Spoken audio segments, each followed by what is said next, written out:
¿Alguna vez has escuchado el llanto de un bebé en mitad del monte, donde no hay casas ni caminos, y has sentido que ese sonido no viene de una garganta humana, sino de algo que imita la ternura para atraer la desgracia?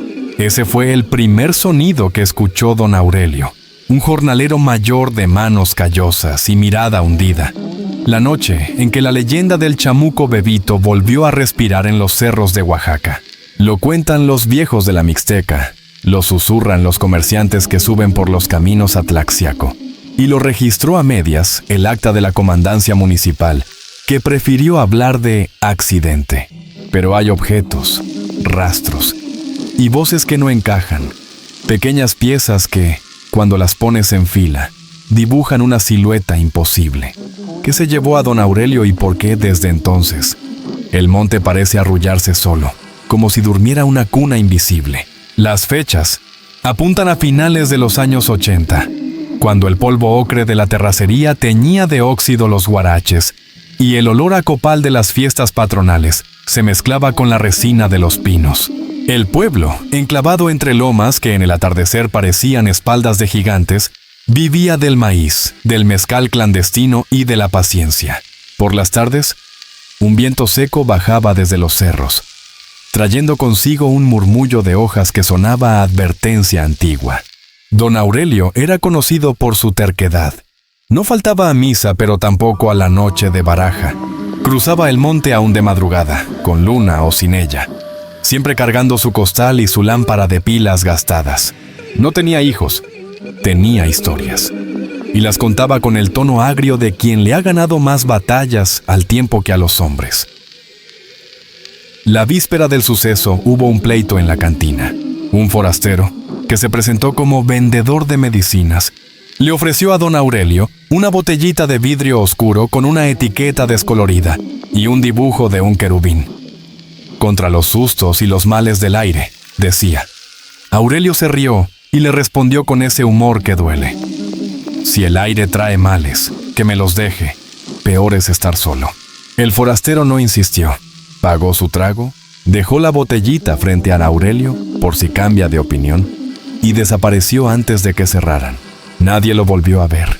Lo que sí quedó fue la botellita, y dentro, un residuo de olor a anís y algo metálico, casi sangre. Aquella noche, el pueblo escuchó por primera vez el llanto en el monte. No era el chillido de un tecolote, no era el gemido de un gato montés. Era un llanto cortito y melódico que de pronto se enronquecía, como si las cuerdas vocales fuesen de carbón húmedo. Al amanecer, don Aurelio encontró a la orilla del veredal un fardito envuelto en manta. No tenía moscas, no tenía tierra. Parecía haber sido colocado con delicadeza sobre una cama de hojas de guarumbo. Al acercarse, sintió el aire más frío, un frío que no venía del clima sino de adentro, de esos que te apagan el calor de la sangre. Desató la manta. Había una muñequita de barro bruñido, del tamaño de un bebé recién nacido, con una sonrisa muy fina, apenas insinuada. Los ojos eran de obsidiana pulida, perfectamente redondos. A la altura del pecho, el artesano había hecho un huequito, como si fuese un relicario. Dentro, pegado con resina vieja, un diente humano. Don Aurelio juró que escuchó un susurro cuando sus dedos rozaron la porcelana de barro, llamándolo. ¡Apa! Cerró de golpe el fardo, miró alrededor y, recordando el llanto nocturno, tomó la muñeca con torpeza y la metió en su costal. Desde ese momento, los perros del pueblo dejaron de ladrarle a Aurelio. Lo olían de lejos y se abrían en abanico, con el hocico pegado al suelo. A media mañana, cuando la llevó a su casa de paredes de adobe, la dejó sobre la mesa junto a la botellita del forastero. Fue entonces cuando notó que la manta tenía dibujos hechos con hilo rojo. Pequeños triángulos como dientes alrededor de figuras inciertas y una frase bordada a mano. Para que no regrese. Que no debía regresar exactamente. Aurelio, que no creía en esas cosas de mujeres, como decía con una mueca, encendió su lámpara aunque era de día y miró dentro del hueco del pecho otra vez. El diente estaba gastado, con estrías, como si la lengua de un niño lo hubiera repetidamente lamido. Sintió náusea. Cerró el relicario y tapó el hueco con una cruz de palma que colgaba detrás de la puerta. En el pueblo, las mujeres viejas, las que todavía quemaban cáscaras de ajo en luna nueva para espantar sombras, hablaron de advertencias. Eso no se recoge, Aurelio. Eso se entierra con sal. Dijo doña Cleta, que había velado a su marido 3 veces. La primera cuando lo creyeron muerto, la segunda cuando reapareció borracho y la tercera cuando por fin lo fue. ¿Y si es de una criatura?, preguntó Aurelio sin creérselo del todo. Peor, respondió la vieja, porque entonces ya lo llamaste por su nombre. En Oaxaca se decía desde antiguo que el chamuco bebito se presenta como juguete, como lloro dulce, como risa de leche derramada, que si lo alzas te reconoce, que si lo ignoras se ofende, y que si lo alimentas te come desde adentro. Pero esas cosas, como todo lo que aterra, solo son verdad cuando por fin es demasiado tarde.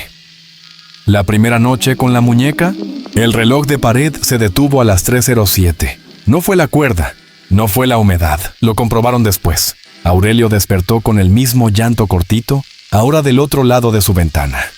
No abrió, se quedó con los ojos clavados en el techo, la garganta seca, conteniendo el aire. Alguien, al ras del suelo, arrastraba pasos diminutos sobre la tierra, como manos que gatean. «Apá», dijo una voz, pero no estaba afuera. Estaba muy cerca de su oreja, dentro de la casa. Aurelio se incorporó de un salto. Encendió la lámpara.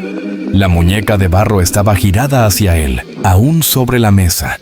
Pero ahora la diminuta boca, antes sonrisa, mostraba una línea de dientes tallados, que él no recordaba haber visto.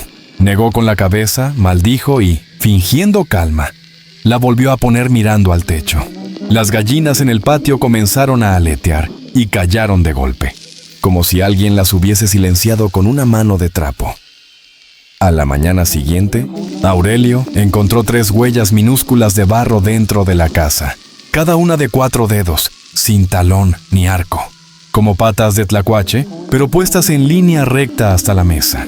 Tomó la muñeca, la manta y la botellita y las llevó con el catequista del pueblo, un muchacho nervioso que viajaba en bicicleta con un rosario en el bolsillo. El catequista, al ver el diente incrustado, palideció.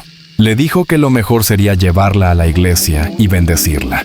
Cruzaron la plaza. Dentro del templo, el padre Víctor, un hombre que había visto de todo, le echó agua bendita con aspersor y puso la botellita en una repisa. No pasó nada, o eso parecía, pero el catequista, sin que nadie lo notara, se cortó el dedo con el borde del relicario y una gota de sangre cayó sobre el diente. La gota no resbaló, fue absorbida. El catequista, sin saber bien por qué, comenzó a llorar quedito. «No es mío», dijo. «Ese llanto no es mío». Escribió después una nota breve en un cuaderno de corcho. «Objeto con contenido. Posible reliquia profana. Responde a ofrenda sanguínea». Ese cuaderno aparecería días más tarde con las hojas pegadas entre sí por una sustancia dulzona que olía a lechada. La escalada fue lenta y constante, como un hedor que se cuela por las paredes. Y un día ya es tu aire.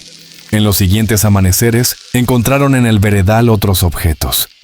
Una zapatillita de bebé, tan pequeña que parecía hecha para una muñeca. Una sonaja de calabaza con semillas negras que, al agitarse, sonaba con eco. Un trozo de listón azul, viejo, con un nombre bordado al revés. A cada hallazgo le seguían noches de llanto.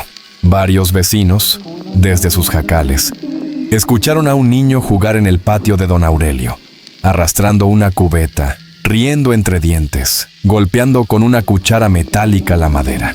Si alguien se asomaba, el patio estaba vacío y la cubeta seguía colgada. Aurelio empezó a hablar solo. Llamaba mi chato a la nada y dejaba sobre la mesa un cuenco con leche tibia que amanecía vacío y con un aro de nata seca pegado al borde. Una vez, grabaron el sonido con una grabadorcita china que usaban los muchachos para duplicar canciones. El cassette se llenó de chirridos y al final, de una frase, la misma, repetida en una voz que cambiaba de tamaño. «No me suelte». Los rituales de contención comenzaron como se hacen en la sierra oaxaqueña cuando algo inexplicable ocurre, juntando rezos con manos de pueblo, velas con machetes bajo la cama imágenes santas envueltas en bolsas de plástico. Doña Cleta enterró 3 limones verdes en las esquinas del patio de Aurelio, clavó en la puerta un ramo de albahaca y colgó del techo una cuerda de ixtle con nudos. «Si algo pasa, que pase por aquí primero», dijo. La cuerda amaneció mordisqueada, los nudos deshechos. El padre Víctor prohibió hablar del asunto para no alimentar al demonio con atención. Pero un domingo, a mitad del sermón, se escuchó dentro del templo el clink clink de la sonaja de calabaza. El sonido no venía de manos humanas, venía de debajo del piso, de los huecos que usan las hormigas.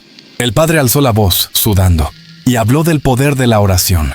Sin quererlo, pronunció un nombre que no estaba en el Evangelio. Lo que sea que ande gateando entre nosotros, en nombre del Altísimo, duerme. Nadie sabe por qué dijo gateando. Eso quedó escrito en el acta parroquial como una frase suelta al margen, con letra apresurada. Intentaron también lo contrario, devolver el objeto.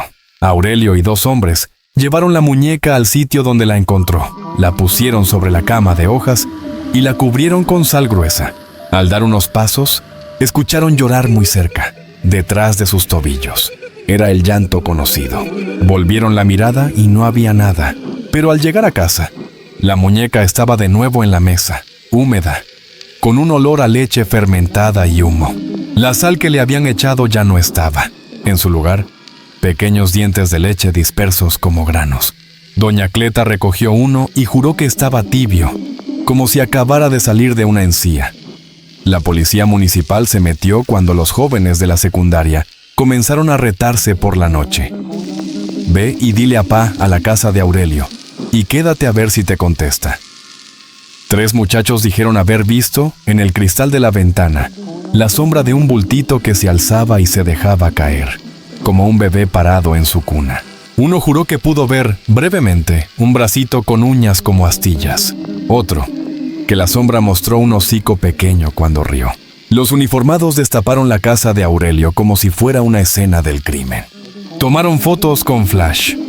Las imágenes, reveladas una semana después en la cabina de la papelería, mostraron orbes lechosos alrededor de la cuna improvisada que Aurelio había hecho con una caja de madera. Y la foto más extraña captó, sobre la mesa, la botellita del forastero con una silueta redonda pegada al vidrio, como una cara aplastada contra la pared de una pecera. El comisario dijo que eran reflejos. Nadie peleó con él, pero el pueblo decidió no comprarle más boletos de rifa. El catequista, aún tembloroso, propuso un último recurso: llevar la muñeca y los objetos a la capilla vieja del cerro, una ruina desde hacía décadas, y encerrarlos allí con candado, rezando 9 días. Subieron al atardecer, con el cielo sangrando rojo, como si el sol advirtiera que aquello no era buena idea. El camino olía a tierra mojada aunque no había llovido. Entraron a la capilla entre víboras de polvo. Dejaron la muñeca en el altar derruido, el diente mirando al cielo agrietado, el listón azul a sus pies y la botellita abierta por si algo necesitaba salir. Sellaron la puerta. Al bajar, el llanto se escuchó clarito desde adentro, amortiguado por los muros gruesos. Aurelio cayó de rodillas. No rezó, dijo: «Ya, hijo, ya no llores». Fue la primera vez que lo llamó hijo. Esa madrugada, el pueblo entero despertó con el mismo sonido, un arrullo.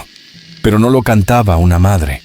Lo tarareaba una voz chiquita, única, siguiendo un ritmo que parecía aprendido de memoria.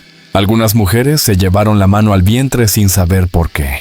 Los perros, amarrados, se quedaron quietos, como si alguien les hubiera aflojado los huesos.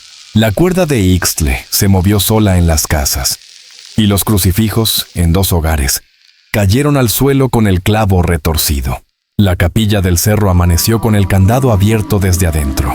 Dentro, la muñeca ya no estaba. En su lugar, sobre el altar, 3 marcas de manos diminutas impresas con algo que pudo ser leche y sangre mezcladas, formando una media luna. El final llegó como suelen llegar las tragedias que se niegan muchos días, de golpe y con la precisión de un animal que ya conoce el camino hacia el cuello. La noche del 24 de junio, víspera de San Juan. Las fechas importan. dicen las abuelas. Aurelio salió solo, guiado por el llanto que esta vez sonaba no desde el monte, sino dentro de él, bajo la piel de la tierra. Llevaba una cobija doblada en forma de cuna, la botellita en el bolsillo y la grabadora china, ahora con pilas nuevas. Por el veredal, el viento no soplaba. Se detenía ante él, como si el aire no quisiera acompañarlo. Cuando por fin llegó al claro donde había encontrado la manta, se arrodilló y, con manos torpes, abrió la cobija. «Ya no llores, mi chato». «Ya vine», dijo en voz baja. El llanto cesó. Lo reemplazó un sonido húmedo, como de labios chupando algo. Aurelio extendió los brazos, como para recibir un peso que no estaba ahí. Nadie sabe con exactitud qué ocurrió en los siguientes minutos. Lo que sí encontraron a la mañana siguiente fueron las huellas. Eran muchas, pequeñas, idas y vueltas, alrededor de una marca ovalada en el suelo, como si una cuna hubiera sido arrastrada sobre la tierra. Había pelos finísimos pegados a la humedad, casi transparentes, y un olor indecible a leche que se ha quedado al sol y a hierro. La grabadora estaba a un lado, con la cinta reventada. Rescataron un pedazo que aún podía escucharse. Pasos arrastrados, un chasquido de lengua, y la voz de Aurelio, deshecha, que repetía: «Aquí estoy, aquí estoy». Luego un zumbido, un golpe seco, y de nuevo el arrullo, ahora de dos voces, una muy chiquita y otra muy vieja, cantando juntas. De Aurelio no encontraron el cuerpo, solo su costal, cuidadosamente doblado, y dentro, la cruz de palma, ahora negra como carbón. La versión oficial: accidente, desorientación, posible caída en una barranca. Se sostuvo lo justo para que la ciudad no se riera del pueblo. Pero en las casas quedaron objetos imposibles de ignorar. El catequista guardó el cuaderno con la nota sobre la ofrenda sanguínea. La tinta, con los días, se volvió color leche. Doña Cleta escondió en una caja de galletas el diente que había recogido en la mesa. Un mes después, el diente brotó una raíz delgadita, como si buscara encía. El padre Víctor, antes de ser trasladado, entregó al comisario la botellita del forastero. El vidrio presentaba por dentro huellas redondas de algo que había estado pegado allí, presionando con ansia. Cuando el comisario la agitó, juró haber visto, por un segundo, un ojito de obsidiana girar en el fondo y luego quedarse quieto, como una semilla.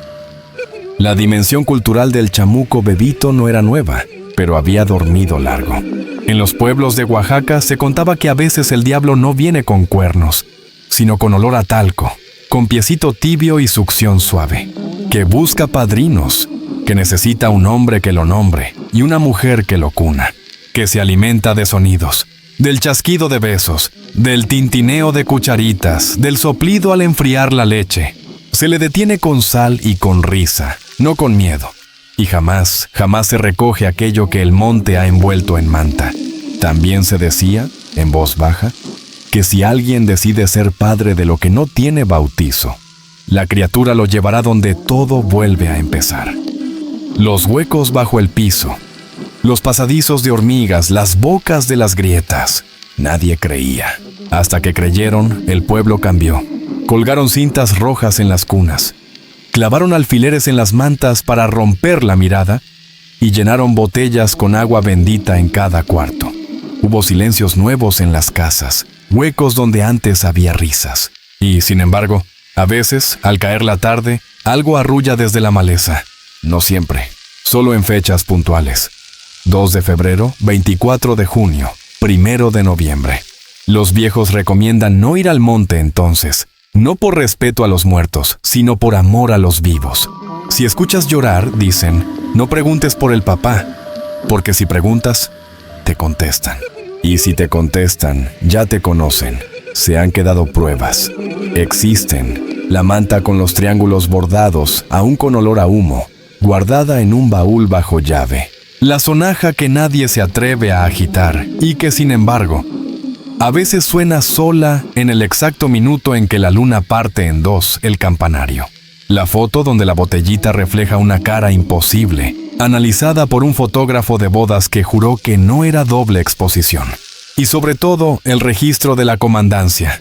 Páginas que hablan de barrancas y extraviado y búsqueda infructuosa, con al margen, en tinta muy floja, una línea que nadie admitió haber escrito. Si regresa, que regrese solo. Nadie entiende esa frase, o nadie quiere entenderla. Años después, una muchacha nueva en el pueblo, profesora de primaria, ciudadana de letras y autobuses, se atrevió a preguntar por don Aurelio. Los niños le enseñaron el claro. Ella llevó flores. Se detuvo al borde y, sin querer, tarareó una canción de cuna que su madre le cantaba en la ciudad. El aire pesó. Vio, al fondo, moverse el polvo como si algo pequeñito hubiese pasado por ahí, dejando una línea perfecta, como de cuna arrastrada. El corazón le saltó. Tiró las flores y corrió. Esa noche, en su casa, la botellita que alguien le había regalado en la fiesta patronal para el mal aire apareció en la mesa, sin que recordara haberla sacado de la alacena. Dicen que la profesora se fue al poco tiempo. Dicen que antes de irse dejó una nota en el pizarrón. Si escuchas el arrullo, no digas «apá», aunque te nazca. La nota fue borrada. La frase se quedó y entonces la pregunta persiste, inevitable como el eco. Si el monte aprendió un nombre y ese nombre fue Apa, ¿qué sigue buscando el chamuco bebito cuando alguien lo llama en voz baja, con ternura, desde una casa cansada? Hay noches en que el viento trae un arrullo quedito, el mismo que grabó la cinta rota, y parece que el cerro entero respira en compás, como si meciendo una cuna enorme. Si decides subir a mirar, hazlo con sal en la bolsa, una cruz de palma que no pertenezca a nadie, y la certeza de no responder. Porque el precio de contestar es quedar dentro de la manta. Y nadie, ni vivo ni muerto, quiere dormir en una cuna que no recuerda su bautizo. ¿Estás seguro de que si escuchas un llanto de bebé perdido en la sierra oaxaqueña, tendrás la fuerza de no decir «aquí estoy»?